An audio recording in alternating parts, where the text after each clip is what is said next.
Bonjour à tous, bienvenue pour cette nouvelle émission. On accueille avec grand plaisir un chanteur et guitariste qui a su conquérir le cœur des Français, notamment durant toutes ces années de complicité musicale avec Jean-Jacques Goldman. Bonjour Michael Jones.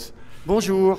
J'ai choisi pour ce Hit Story un énorme tube, on pourrait presque dire un hymne, Je te donne, sorti en 1985. Cette chanson symbolise bien la belle histoire d'amitié qui vous lie à Jean-Jacques. Ça raconte notre histoire, c'est sûr, et il y en a eu d'autres depuis. Il y en avait une notamment, Le frère que j'ai choisi, qui m'a écrit, qui est une chanson magnifique. Mais oui, c'est une chanson qui raconte notre histoire et qui a été adhérée et adoptée par plein de monde, quoi. C'est ça qui est génial. Mais hymne, c'est peut-être un peu exagéré. On l'aime beaucoup sur Logos. Et comment elle est née l'idée de cette chanson en fait ? Donc, comme beaucoup de chansons que j'ai fait avec Jean-Jacques, c'est lui qui a eu l'idée et après j'ai collaboré avec lui, j'ai réécrit avec lui. Mais l'idée du départ, c'est la sienne. Et l'idée, c'est de parler de tolérance et de droit à l'indifférence ?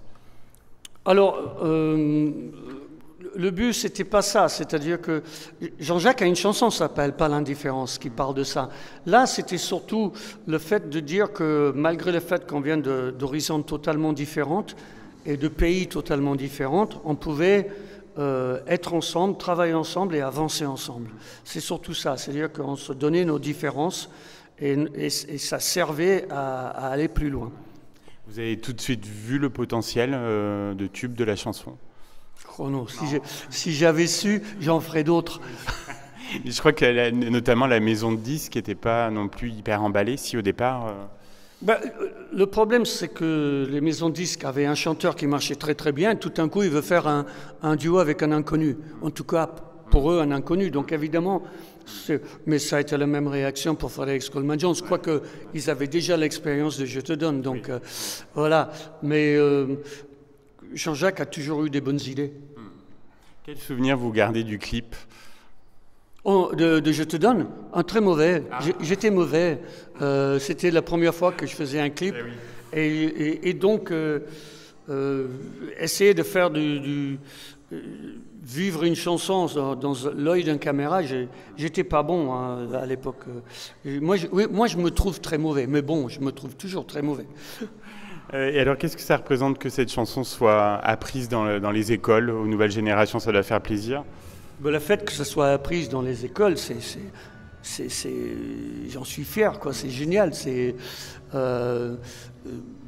n'importe qui ou n'importe quoi qui fait revivre une chanson, c'est génial. On les fait pour les autres et une fois, si les autres s'emparent, c'est tant mieux. Et justement, la reprise des Worlds Apart, vous aviez aimé en 96 ? Alors, moins. Je préférais la version de Génération Goldman, où ils ont vraiment changé la chanson. C'est comme Patois par Mel Groove, qui était une version géniale. Worlds Apart, ils ont juste remixé avec un pied de vent et ils ont changé les voix, mais ils n'ont pas changé la chanson tant que ça.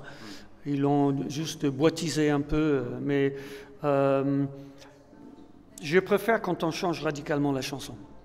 Vous la chantez à chaque fois sur scène, est-ce que vous êtes obligé ou pas ?